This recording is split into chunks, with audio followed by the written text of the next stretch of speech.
Hello, my very dear Aquarians. I was a little bit off last week, so this reading now that I'm doing today is for the rest of this week and next week, the week of the 26th, 27th. Aquarian, Sun, Moon, Rising, and welcome. Now, the first thing that I saw when I was sitting down to sit with your energy was I was seeing green energy and green, nice, clear, vibrant green, and it felt to me heart chakra. It seemed to be around this part of your body. We like that. It's a nice clear. It's not staticky. It's there. And what I'm feeling with this, oh, and then I get a pearl. I get a pink pearl.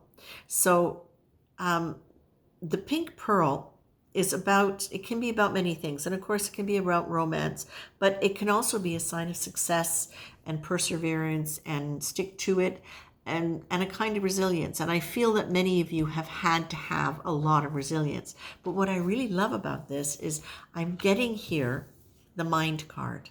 And this mind card says the mind is not only the tool with which we interpret the world around us. The mind is the great cosmic cookie cutter which manifests our world according to its shape and the ingredients we put into it. So the fact that I'm seeing the pink pearl, the green, it feels to me like what's happening. Ooh, yeah. It feels as though something has shifted for you and you are opening your heart to life. Now, you might notice it in that you're feeling more loving towards people or you're doing more loving acts, but you might just find that you're naturally attracted to people who generally just have a loving frequency. And that's a great thing, because if you're attracted to that, then that means that's also resonating in you. And what you're getting here, this mind card is really talking about, this is you. You've got the grace card and you've got the ability to respond card. Two really things that are saying to me, you've got a lot of power, because the grace is saying your birthright is to have divine benevolence and help. That's your birthright. That's who you are. The responsibility is now taking the burden off from what responsibility is and looking at it now as the ability to respond. And you've got the mind card, which says, baby, you're powerful. You can do this. It's really up to you. So whatever you're looking at in terms of your past, which would make a lot of sense. The cards about the past come up a lot during a Mercury retrograde. But if you're looking at your past in some way, you're being asked to experiment with how you look at it. And as I started doing these cards, I heard a phrase that's not unfamiliar to me. And now it makes sense. And that is, if you're looking at any pattern that held you back, if you were repeating patterns now within this Mercury retrograde, great, because this is a perfect time for you to be able to look at it and make choices, make new choices. If you have felt stuck with these patterns, number one, experiment. Don't just try to discipline yourself to do things. Instead, the phrase they reminded me of was, what benefit do you get out of doing that pattern? Now, it might be in the process of this that you suddenly go, holy moly, look at that. I've been ADHD all my life and didn't know it. Well, now so much makes sense.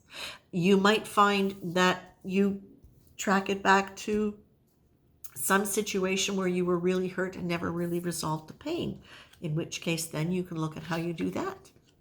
There are many different things, but the experimentation card says to me, Aquarius, you are up for change, and it feels like it's deep change. You've also got the stop and allow card, which is saying every time you notice a positive thought or a good intention in yourself or a positive state of mind being interrupted by things like, oh no, it couldn't possibly be, or well, maybe, but maybe I'll try, or I'll try, but I don't expect anything. This is where you're being asked to say, why not? And why? What's the benefit of going into that negative thought thing? Like, what's compelling me to go there?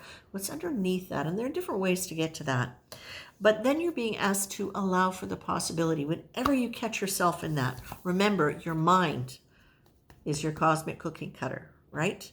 You've got grace, divine benevolence, and you've got the ability to respond differently, and you've got the experimentation card from the past, present, future. You've got everything here, Aquarius, saying The world is your oyster. Well, and look at that. There's a pearl. Okay, so there you go. The world is your oyster, Aquarius, and you have what you need. You have what you need in order to be able to move forward. So if there are any troubling patterns that are coming up for you or habits that are problems for you, get curious about it. Don't get critical. Don't get self-critical. Get curious, because now is a perfect time to have a deeper understanding of yourself and those things that have been holding you back from maybe living the kind of dreams you dreamed were possible in the past, or you dreamed of in the past but thought were not possible. Now they are. Okay? I leave you with that, my very dear Aquarians. Much love, and thank you for coming.